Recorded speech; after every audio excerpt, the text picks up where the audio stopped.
bom dia para todos. Eu fiquei cansada de ouvir esse currículo tão extenso, não precisava me apresentar assim não, chega, né? É muita coisa para uma manhã dessa. Em primeiro lugar, eu quero agradecer, tirando a crítica, porque eu sou muito crítica, né? Queria agradecer muito o convite, eu fiquei muito honrada com o título do seminário, que é o título de um dos artigos que eu escrevi já há algum tempinho sobre a questão de uma união entre envelhecimento e espiritualidade, que foi exatamente tema também de uma pesquisa que eu fiz, mas eu vou mostrar pelos slides, né? Primeiro eu vou mostrar aqui para vocês, não sei se vai aparecer. Essa poesia, porque o Freud dizia que cada assunto, cada tema que um cientista vai descobrir, os artistas já intuíram. Então, eu gosto sempre de começar com uma poesia e terminar com uma poesia, porque isso é uma intuição que o artista tem, o poeta também é um artista. Essa do Roland Barthes. Há uma idade em que se ensina o que se sabe, mas vem em seguida outra em que se ensina o que não se sabe. Isso se chama pesquisar. Vem talvez agora a idade de uma experiência, a de desaprender, de deixar trabalhar o remanejamento impossível que o esquecimento impõe à sedimentação dos saberes, das culturas, das crenças que atravessamos. Essa experiência tem, creio eu, um nome ilustre e fora de moda que ousarei tomar aqui sem complexo, na própria encruzilhada de sua etimologia, sapiência, nenhum poder, um pouco de saber, um pouco de sabedoria e o máximo de sabor possível.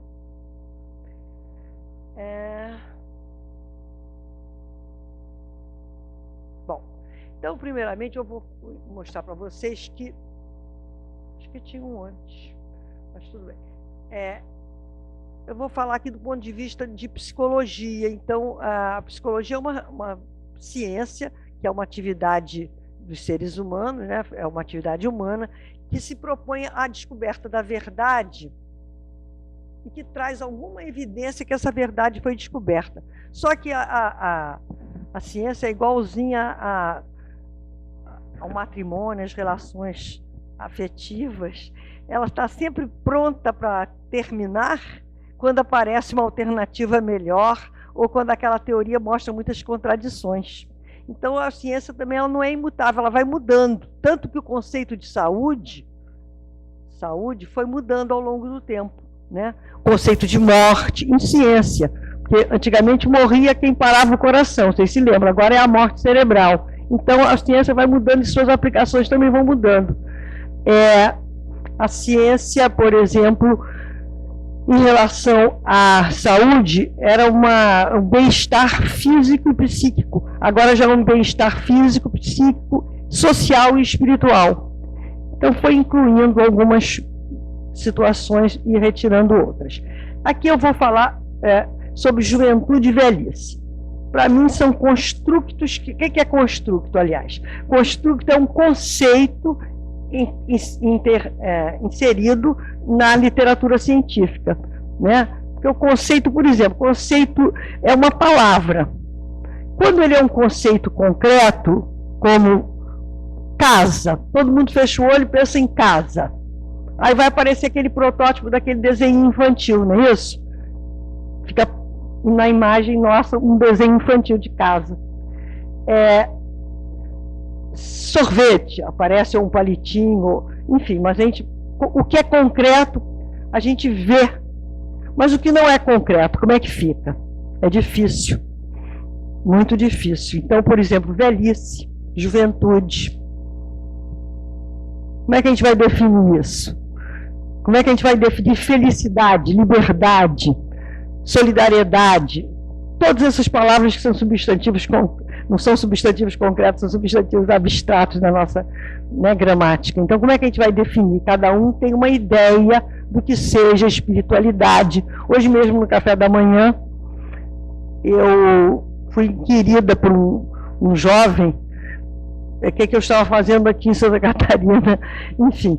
E aí eu expliquei mais ou menos, e quando eu dei o tema do seminário, nem falei na pergunta, só espiritualidade e envelhecimento. Aí ele disse, o que é espiritualidade?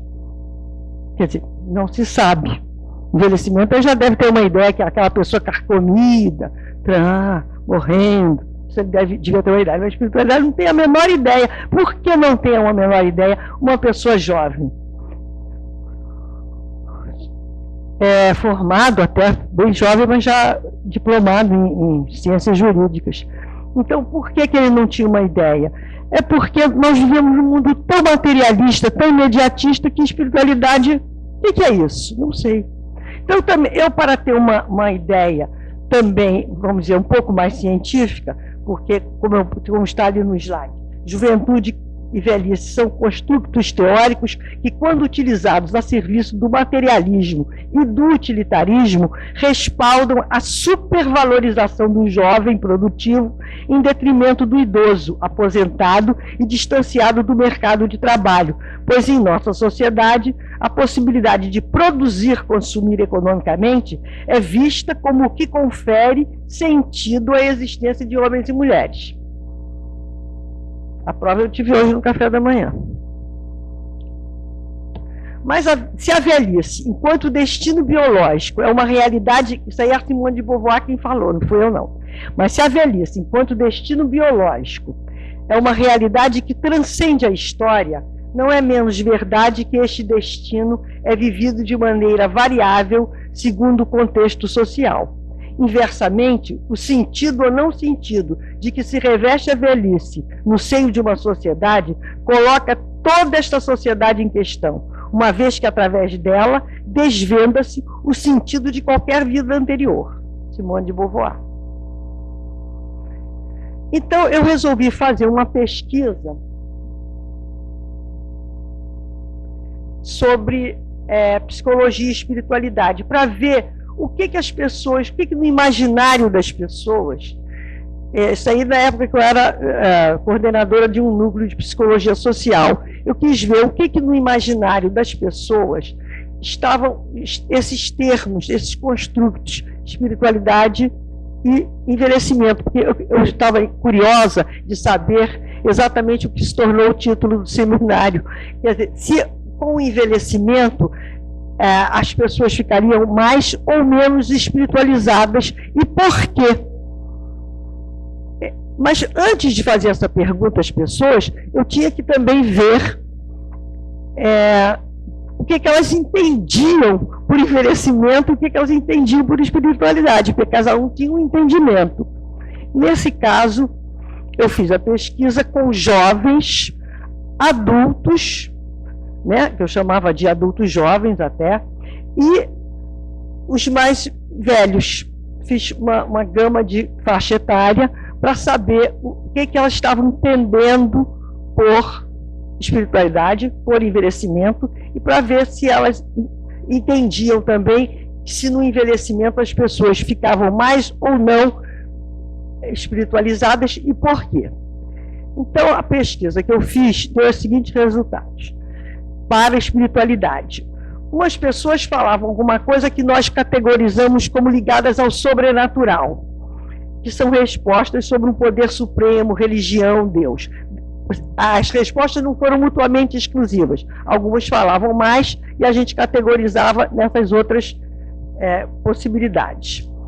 Ligadas ao sobrenatural, essas respostas sobre Deus diz respeito ao seguinte: há um conceito de espiritualidade que há duas possibilidades de espiritualidade, né, ser conceituada. Uma é ligada a um poder superior, Deus, alguma entidade, vamos dizer, hierarquicamente superior ao ser humano. A outra é um plano horizontal, que não é ligado a isso, mas é mais ligado à fé e sentido para a vida. Então, na fé apareceram 63% das respostas. Respostas contendo confiança, esperança, crença, versus ateísmo e ceticismo. Quer dizer, a fé se contrapunha ao ateísmo e ao ceticismo, que é tão comum na nossa sociedade. Não serve para nada, não é nada. Outras ligadas à transcendência, deu 61%. Respostas referentes a ir além dos objetivos materiais e individuais. E atravessando os limites de tempo, porque quando atravessa o limite de tempo, é o eterno. E os limites espaciais, que é o infinito. Então, ligadas ao eterno e ao infinito, e a um legado, deixar para outras gerações algo de si próprio. E também, não materialmente, não herança material propriamente, mas algum tipo de lembrança que a pessoa permaneça aqui. Eu acredito, a minha fé é nisso. Se você deixar alguma coisa em que você é lembrado afetivamente por alguém, você está na imortalidade. Você é imortal. Né? Porque o meu pai, por exemplo, morreu há quanto tempo e a gente vive citando frases e situações e conselhos e advertências dele. Então, não morreu. Né? E a gente acabou de citar autores que já morreram também. Não apenas ideias, mas ideais também, principalmente ideais. Outras respostas ligadas ao sentido ético. São 45%. Respostas com conteúdos de afeto e sentimentos, ideais, projetos, também sentido de vida, virtudes, valores altruísticos, valores ecológicos versus a vida mundana. Quer dizer, versus essa vida materialista, egocêntrica, olhando sempre para o próprio umbigo. E o sentido ético, vocês observem uma coisa, ético. A ética ela tem que estar em todo lugar, infelizmente, né? A gente está atravessando um momento de muita falta de ética, mas a gente tem que se contrapor a isso, porque a ética vem desde o diminutivo da palavra ética, é etiqueta. A etiqueta a gente pensa que é frescura, que é sociabilidade exagerada, não tem nada a ver. Etiqueta é você ter uma educação e um olhar para o próximo. Respeitá-lo. Então, a ética vem desde a etiqueta, que é pequenininha, até uma ética pública, política, que também é o que está faltando. Porque passa pelo quê? Pela família, pela educação, passa pelo trânsito, ética no trânsito. Não, vou dar um jeitinho aqui, vou dar o meu jeitinho. Né? Então, passa por todos esses percursos que o ser humano vai atravessar na sua vida, tanto educacional como social, né? Bom, outra resposta menos que apareceu foi interiorização, 43%. Respostas com conteúdo relacionado a uma vida interior, essência, profundidade, maturidade, insight, quer dizer, olhar para dentro, né? Foi nessa época que eu tive aquela doença X, e aí eu tive uma noção do que era espiritualidade, teve um insight. Experiência pessoal também, 39%. Respostas ligadas a algo ou alguém. Foi minha mãe, foi meu pai, foi, né, meu filho, ligado à família, à própria origem e tradição cultural. E a um momento crítico da vida que eu falei também, né? E também a mente e corpo, respostas relacionadas ao intelecto, raciocínio versus parte física e orgânica. Então vocês veem como é que deu diversidade total em resposta sobre o que era espiritualidade. Então, o Velhice também deu várias, mas eu não vou nem apresentar aqui. Já foi até falado pela pessoa que apresentou antes de mim, né, assim, vários conceitos e preconceitos a respeito do tema. O que aconteceu foi isto. Quando eu perguntei, será que você considera que as pessoas aumentam a espiritualidade com o passar da idade? Observem uma coisa interessante. Os adultos jovens de 25 a 45 anos responderam categoricamente sim e não. Observem que os mais velhos, de 65 a 90 anos, responderam muito mais com dúvida. Os jovens não têm dúvida, 5% de dúvida.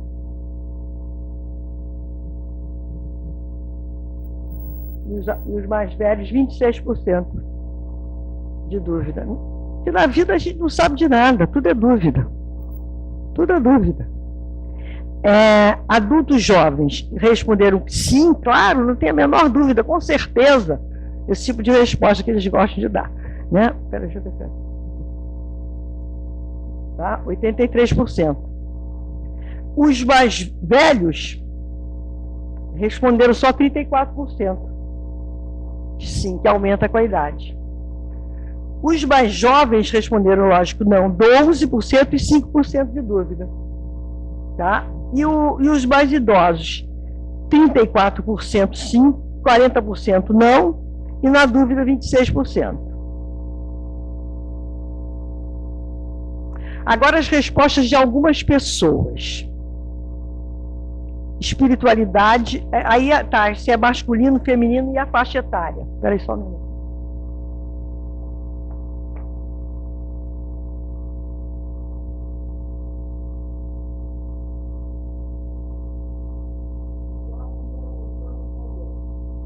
Espiritualidade é uma visão de um macrocosmos, entender que somos conectados com outras ideias, não somos só carne e que a vida é uma transição. Que eu perguntava o que era para ela. Espiritualidade é a nossa crença, a nossa devoção. Feminino, 72 anos. Espiritualidade é somente isso, acreditar em Deus. Masculino, 80 anos. Espiritualidade é tudo, é a força, aquilo que dá energia a cada momento, aquilo que te segura e te movimenta para o bem. Religiosas ou não, mas como falei antes, a sabedoria vai aumentando e levando a gente para um melhor caminho. 62 anos, feminino. Com certeza, quando a pessoa é muito jovem, ela não se liga muito nisso não, naquela pergunta eu coloquei alguns apenas, né, algumas das respostas. Ou seja, uma pessoa feminina de 32 anos. Botou logo a palavra, com certeza. Acho que a pessoa, se tem religião, continua com a mesma intensidade de religião que tinha. Eu nunca mudei. Feminino, 83 anos. Não existe... essa é muito boa. Não existem ateus. A maior parte dos que se dizem ateus o fazem mais por orgulho e fanfarronice, pois na hora do perigo apelam para o socorro divino. São ateus, graças a Deus. Feminino, 73 anos. Antigamente, o que era mais importante para mim era a profissão, meu trabalho. Hoje, é a família e a saúde, porque sem saúde não conseguimos nem viver. Masculino, 69 anos. A idade faz com que o ser humano amadureça em todos os sentidos, e para mim, se espiritualizar é uma consequência da vida. A morte vai se aproximando, precisamos de algo mais forte do que nós. Não apareceu aqui a faixa etária, né? Mas é uma frase interessante. Quanto mais velhinho, mais Deus toca no coração, mais entendimento das coisas a gente tem. A morte é o encontro dos escolhidos com Deus. Essas foram algumas das respostas. Nada inventado por mim. Bom, então, eu queria aqui apresentar agora, já saindo um pouquinho da pesquisa de dados acadêmicos, algumas situações que acontecem. Em 2010, eram 450 mil centenários no mundo. Em 2030 serão 1 milhão no mundo. Né? Daqui a pouquinho, 13 anos. Divulgação, o que acontece que isso daí tem a ver com as necessidades? Né? Não só para chegar lá, mas se chegar lá, chegar de uma forma saudável. Física, mental, e social e espiritualmente. Divulgação de hábitos para favorecer prolongamento de vida saudável, check-up, cuidados alimentares, tudo isso que vocês já ouviram milhares de vezes, não vou repetir aqui. Convívio familiar e social, fé e espiritualidade. Não importa a crença ou religião. Segundo, aumento de pesquisas sobre males que afetam idosos, doenças degenerativas, especialmente Alzheimer, que no Brasil aproximadamente 1.200.000 serão doentes de Alzheimer, sendo 44% a incidência, 40% da incidência após 85 anos. Isso já existe pesquisa nos Estados Unidos, que a incidência do Alzheimer ela vai aumentando com a idade. Então, vamos dizer, com 80 e alguma coisa acima de 5, metade para cá e metade para lá, né? Isso é um dado muito relevante. Tem que se ter cuidado, porque todo mundo quer estar na metade do lado de cá, lógico, né? Mas está difícil. Metade é metade. Construções de moradias e espaços sociais adaptados às limitações. Porque o que acontece? Velho morre de queda, é os 3 Cs, né? Catarro, e qual é o outro? E câncer. Então, o cardíaco, né? Cardiovasculares e câncer. Então, a queda e as fraturas são geralmente em locais assim, em casa, nas proximidades de casa, porque não existe arquitetura adaptada para idoso, ainda, pelo menos no nosso país. 41,4% na rua, por quê? São calçadas irregulares, etc. Aqui em Florianópolis eu não sei, mas no Rio aquelas pedras portuguesas que viraram, né, um verdadeiro assassinato de idosos, que não estão bem conservados. Melhoria institucional, maior número de asilos e de profissionais capacitados para lidar com idosos. Eu sempre dizia para meus alunos de gerontologia que eu estava ensinando em causa própria, porque depois eu queria alguém capacitado para cuidar de mim, lógico. E cursos para capacitar familiares e cuidadores profissionais e criação de redes de apoio solidário aos idosos e famílias. Por quê? O cuidador familiar de um idoso, não é o cuidador profissional, o cuidador familiar, ele geralmente tem uma doença chamada síndrome de Barnhout, que é uma síndrome, que é um conjunto de sintomas, síndrome, é uma doença do sistema nervoso, em que a pessoa fica fragilizada a ponto de, vamos dizer, ficar vulnerável a qualquer tipo de virose e também estressada ao extremo. Não dorme direito, não come, não se alimenta direito, porque ela está exaurida com o cuidado, não só apenas físico, de levantar, carregar o idoso, etc., mas o cuidado emocional. Por isso é que é preciso sempre capacitar cada vez mais pessoas para fazer esse tipo de cuidado, pelo menos técnico, profissional e amoroso.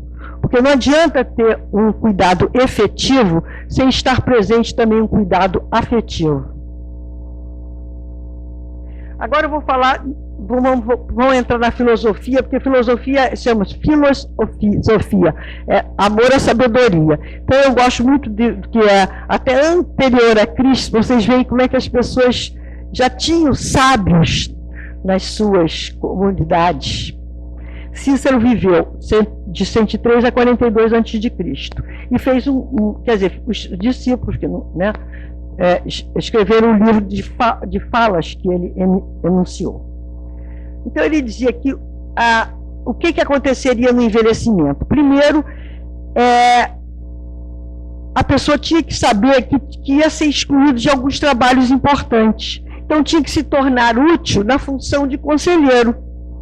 O técnico de futebol, antes era jogador. Agora ele vai fazer o técnico.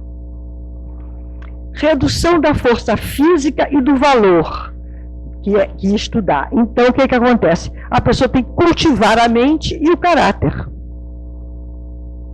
Impedimento ou diminuição de prazeres sensuais. Não é sexuais, sensuais. Todos os órgãos do sentido, visão, audição, enfim, sabe? Paladar, e vai diminuindo, né?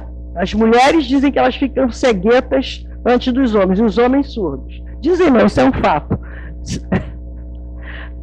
Mas acontece, eu tive um professor de neurobiologias que ele dizia assim, 33 anos, se uma mulher ainda não está usando óculos, ela não leu o suficiente. Bom, então é isso, né?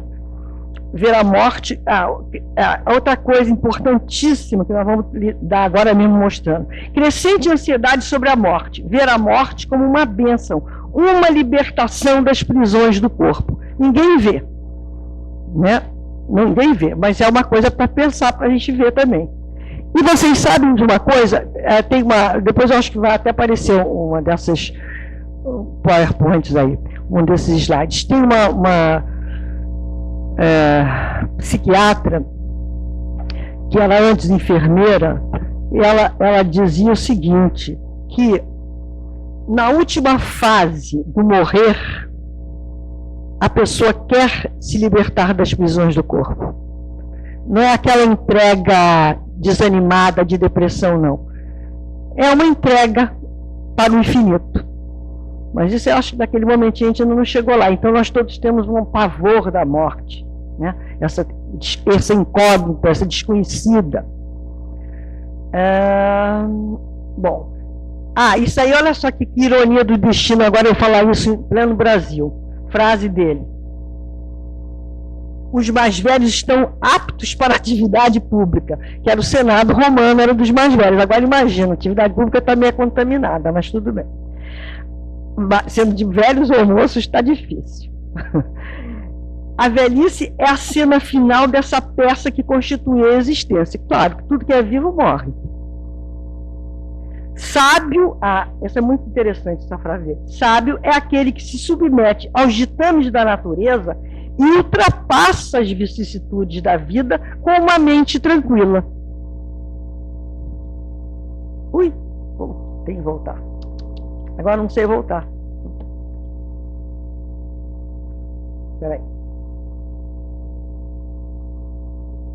Repetir, né? R, pois já estou votando. Não. Sim. Então, perfeito, eu consegui. Negócio de tecnologia, já vi um rapaz aqui mais jovem para ensinar. Que nós temos que saber que nós temos algo a oferecer e temos muito a receber. Ansiedade do moribundo. Morrer afastado de Deus ou de uma força superior. Religião como punição e não como acolhimento. Quando a religião é vista como prêmio e castigo, é muito ruim. Porque a pessoa fica com esses temores terríveis, né? O que vai ser de mim? Não se perdoar nem ser perdoado. São as grandes ansiedades do moribundo. Não se reconciliar com entes queridos. Não encontrar uma paz espiritual para o descanso eterno, que é o sentido de transcendência que facilita o desprendimento. Né? Essa não se reconciliar com entes queridos, eu acho que todo mundo aqui já passou por essa experiência. Eu passei recentemente com a minha doméstica, ela foi para o Paraíba para ver a mãe dela que estava doente, e logo que ela chegou com a irmã, a mãe morreu. Quer dizer, é preciso às vezes se reencontrar, nós temos experiência disso.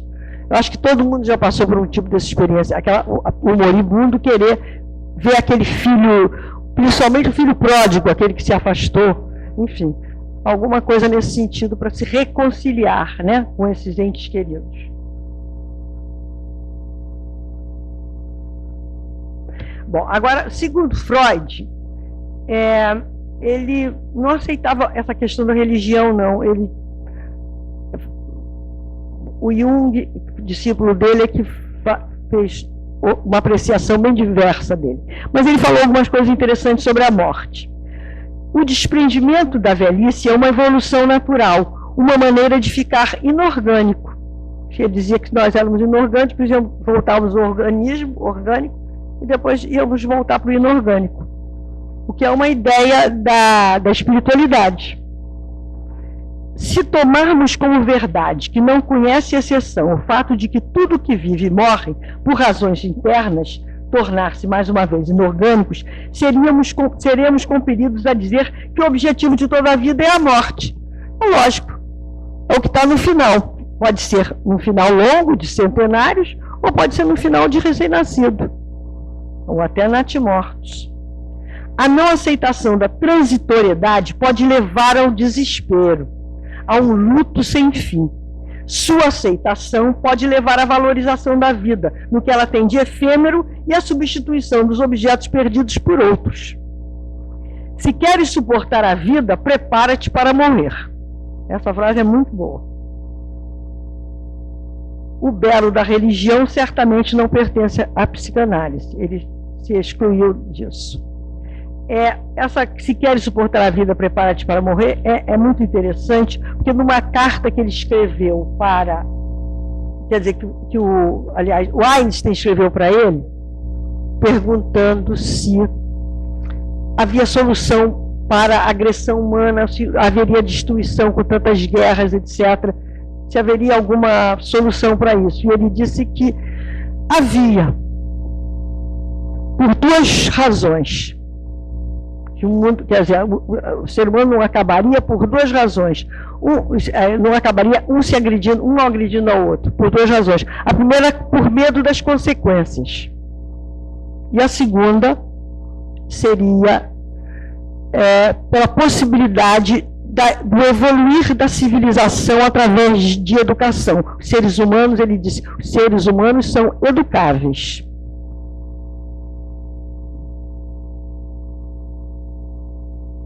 Agora o Jung, ele já fala uma coisa bem mais próxima ao que eu entendo. Morte e vida. Ele diz que morte é o ponto final do qual só existem recordações e efeitos subsequentes.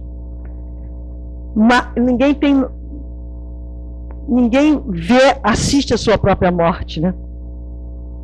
Mas quem está vivo vê os efeitos subsequentes da morte de alguém. E pode recordar. Marcha de um relógio que se deu corda e cuja parada é esperada, só que a gente não sabe quando. Deu corda, não sabe quando. Pedra que rolava e que chegou ao estado de repouso. Aí outra frase muito interessante. Dá o sentido e o valor da vida. Não é mera cessão de sentidos. Dos sentidos.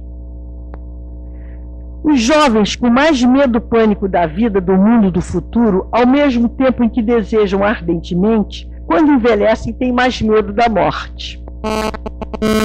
Então, os jovens atualmente, eles não têm tanto medo da morte porque eles acham que são imortais. Todos pertencem à Academia Brasileira de Letras.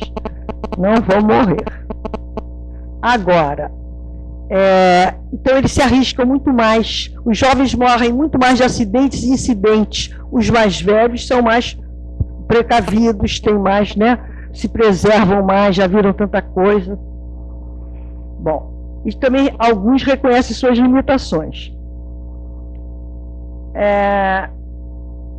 O medo também vem de uma oposição às exigências normais da vida. A vida traz desafios, a vida traz confrontos. Então, tem pessoas que não querem evoluir porque têm medo, então ficam numa estagnação. Meta que não está no cume, zênite, mas no vale, no poente. Processo tanatológico, Thanatos é Deus da morte, né? Começa muito antes da morte real. A gente vai perdendo as nossas energias vitais, né?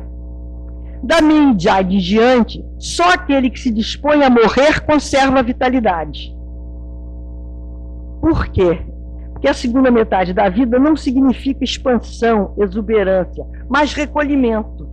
Não repetir-se automaticamente até a última banalidade.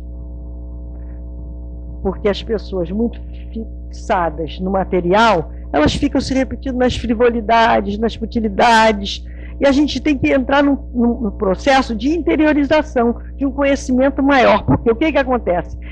Nós podemos ir nos despojando dos papéis sociais que a gente exerce, né, pela aposentadoria. Por que o homem reage tão mal à aposentadoria? Porque a aposentadoria literalmente significa voltar para os aposentos. O homem não quer voltar para o aposento porque ele acha que esse lugar de mulher, de criança, de doente.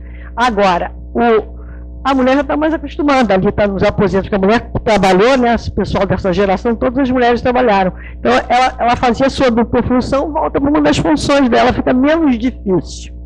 Agora, as pessoas muito vaidosas que querem se repetir, que querem se comparar consigo próprias, que a pior comparação é consigo própria. Ah, mas eu era linda, mas eu era isso. E aí começa a botar mini saia. Enfim, só mostra varizes, etc. É uma coisa bárbara, né? Bom,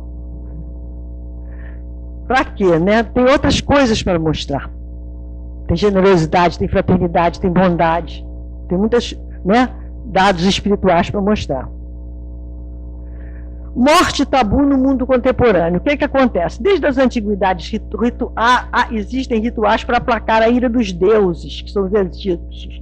Tradição de túmulo, sepultar bem fundo os maus espíritos, salva de flecha dos índios, o luto, as carpideiras, tudo bem. Mas com o aumento da longevidade do número de doenças crônicas, os pacientes precisam se adaptar às limitações, ao isolamento, às angústias e aos sofrimentos. Essa é a nossa novidade. Em nosso inconsciente, a morte própria é impossível, diz o Freud. Ela é atribuída a uma intervenção maligna e ligada a algo medonho que clama por castigo. Inconcebível morrer de causas naturais ou pela idade avançada. O tabu da morte faz manter eufemismos. Óbito, passagem. Óbito significa passagem. Adormeceu, partiu. Partiu para onde? Ninguém sabe. Descansou do quê? Né? Tem que se perguntar. Aí se afastam as crianças. Eu tive uma cliente que ela tem um problema seríssimo mesmo, de estresse pós-traumático, porque ela, quando pequena, e ela já, quando foi cliente, já era uma adulta, mas quando pequena, a mãe e os familiares todos afastaram, esconderam que o pai tinha morrido. Estava doente, não deixava ninguém passar, aí ela viu aquela choradeira um dia, aquelas mágoas, ela viu o que estava acontecendo. Ela tinha 5 anos ou 6 e estava entendendo tudo, que uma criança da cidade já entende tudo, e negaram a morte. Então esse negócio sabe, descansou e se afastar das crianças é muito problemático. UTI. UTI são as catedrais das técnicas e dos procedimentos para não se deixar morrer, né? Eu conheci um intensivista, um médico intensivista, ele soltou essa pérola, 2 pontos. Na minha mão, nenhum paciente morre, eu deixo para o outro, passo para o outro. Foi falado isso, quer dizer, ele não queria que ninguém, ele fazia todos os procedimentos, quer dizer, desnecessários, né? Por isso que eu achei maravilhoso quando a médica da minha irmã, ela falou, não tem muita solução mais, nós vamos agora economizar sofrimento. Né? Que é uma coisa da morte digna. E o paciente não morre mais no lar, e as pessoas têm muita dificuldade para visitar moribundos. Podem observar, ninguém quer ver. Então a morte se torna solitária, mecânica, higiênica, bem intencionada, eficiente, mas sem afeto. Efetiva, mas não afetiva. A Elizabeth Kubler-Ross é essa psiquiatra que eu falei para vocês que ela era primeiramente enfermeira, e ela cuidou de muitos moribundos. Então ela disse que havia 5 estágios quando a pessoa recebe uma notícia que está com uma doença, por exemplo, incurável. Primeiro é a negação e o isolamento, o choque. Oh, não, isso não é possível, o que aconteceu comigo? Então vai entrar essa defesa, né? Tipo assim, a pessoa luta pela vida. Depois vem uma raiva, revolta, inveja de quem está com saúde, ressentimento, rejeição. Por que eu? Eu acho que a pergunta que a gente sempre tem que fazer é por que não eu? Nós somos humanos, todos humanos. Por que não eu? Interrupção de projetos, prazeres e atividades, restrições, despesas. Por que a gente diz, eu espero lhe encontrar no seminário? Aí eu digo, se Deus quiser. Eu sei lá, se não quiser. Entendeu? Por que não eu? Né? O avião pode cair, tudo pode acontecer. Bom, depois vem barganha.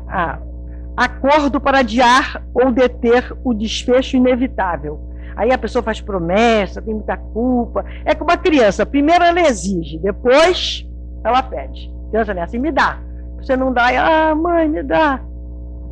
E depois vem a mesma coisa que os moribundos fazem. Depois vem uma depressão, sentimento de perda, perda da imagem, a perda financeira, do emprego, da companhia, dos projetos da família.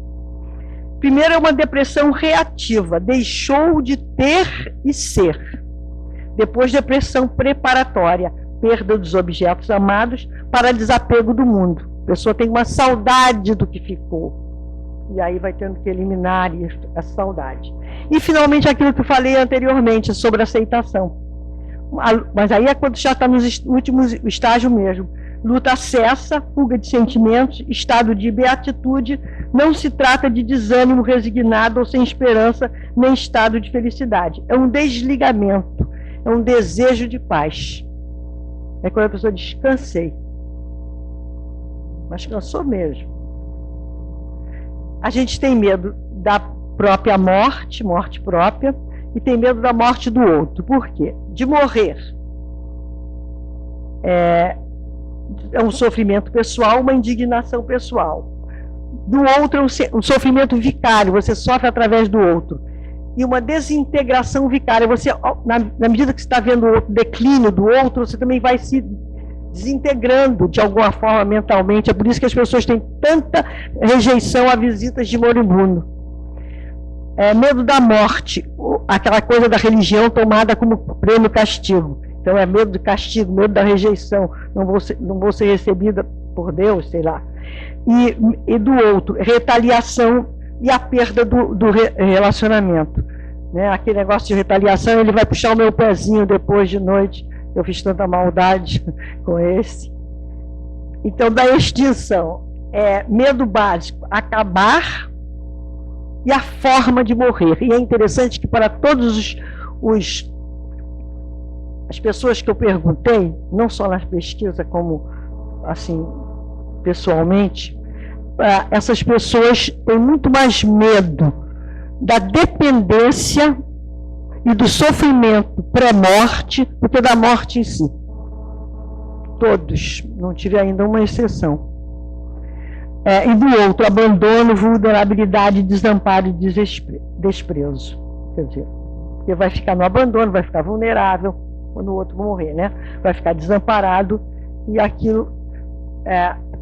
o desprezo é o seguinte, é comum quando morre uma pessoa, que a pessoa gostava tanto, a pessoa diz, por que me abandonou? Só se a pessoa se suicidou, tudo bem, aí a pergunta tem sentido, se não, não tem sentido nenhum. Bom, isso aqui eu não sei nem se eu mostro, porque não vai dar tempo. Mas é só para mostrar que a eutanásia é a abreviação da vida, né?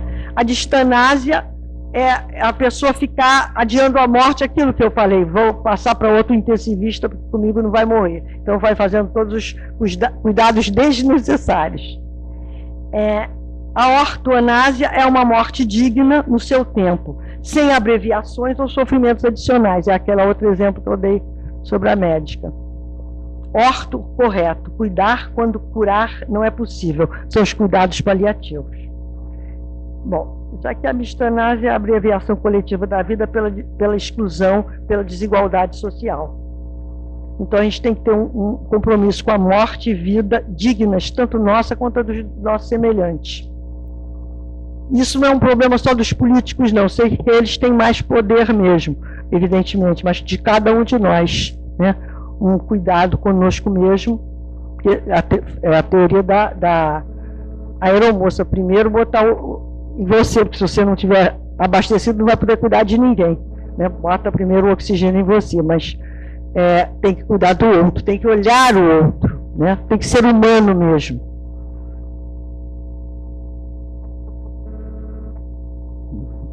Bom, para Freud, a religião vem como uma projeção do pai da infância, para fazer frente ao desamparo. Então, são duas forças, o Eros e o Thanatos, que vivem sempre competindo entre si. O Eros, a pulsão de vida, né? Que é essa libido, a pulsão sexual, a pulsão de estar vivo, e a pulsão da morte, querer voltar ao inorgânico. Chega, cansei, desisti. São duas forças que se contrapõem.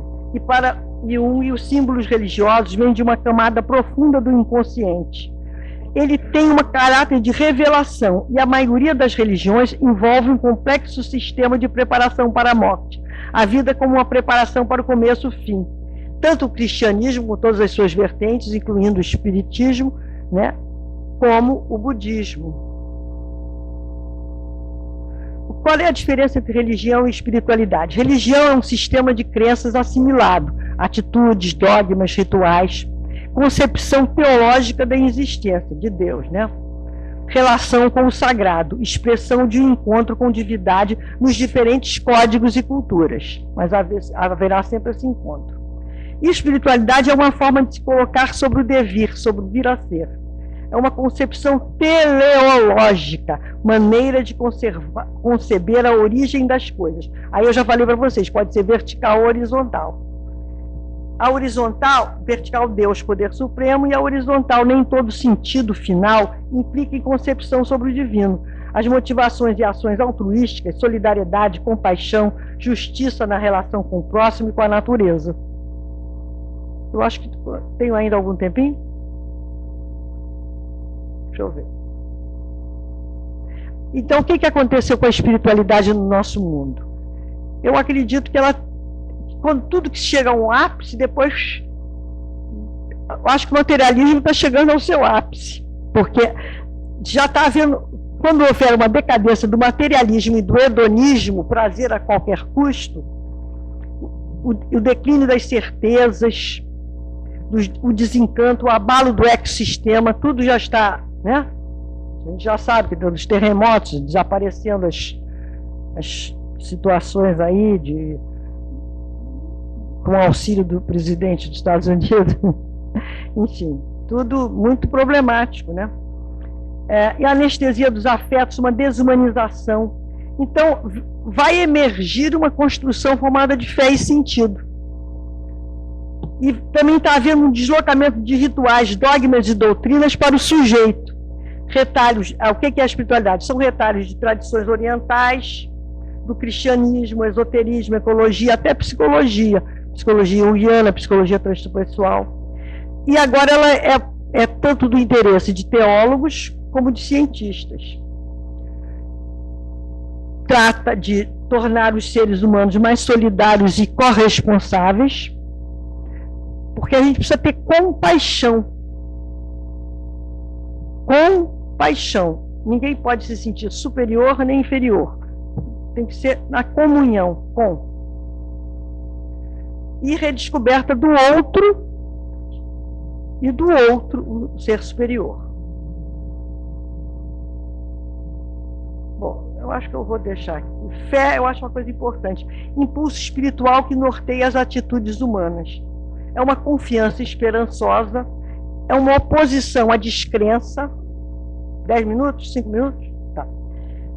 E desespero, força para enfrentar os desafios, estímulo e motivação para o devir, para o vir a ser, uma crença serena que secreta otimismo e compaixão, aquilo que eu falei. Estar com o outro, né? Paixão com o outro. Não é pena. Pena é horrível. Pena você está numa situação superior. Eu não tenho pena de ninguém, sinceramente, porque eu não estou superior a ninguém. A gente tem que ter compaixão. Diz até o ditado, quem tem pena se dê pena ou morre de raiva, né? Que foi ter...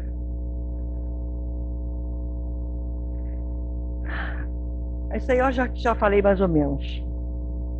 Transcendência não é algo que está fora do homem, mas faz parte de sua constituição, né? Já falei sobre o infinito e o eterno. Isso é interessante. Após o nascimento, as necessidades de desamparo do bebê é o outro protetor, que dá um abraço, tem uma presença, né? Então, isso vai intermediar as experiências de terror diante do espaço sem fim. Vocês já repararam que essa ameaça da corporeidade... Tá ótimo, tudo bem, já estou sabendo, obrigada. Essa ameaça da corporeidade, dispersão, despedaçamento, quando a gente levanta uma criança assim, ela fica feliz.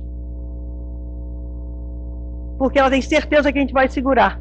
A primeira vez, não, ela chora. A segunda vez, ela tem certeza que vai ser segurada. Então, as pessoas que têm espiritualidade, elas têm certeza que vão ser seguradas.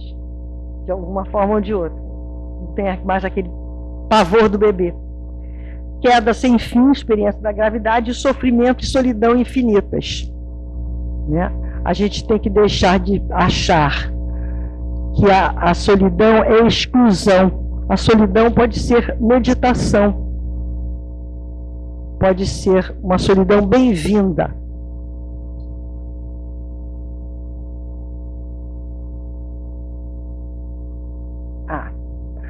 Aí a pergunta que eu me fiz, né, que eu fiquei muito feliz com o título do seminário ser de um artigo meu, mas na verdade eu não tenho resposta firme para esta pergunta, não. Mas apenas eu digo o seguinte: essas duas coisas não são mutuamente exclusivas, esses dois fenômenos. Tanto o desejo de eternidade como um sinal de maturidade. Por quê?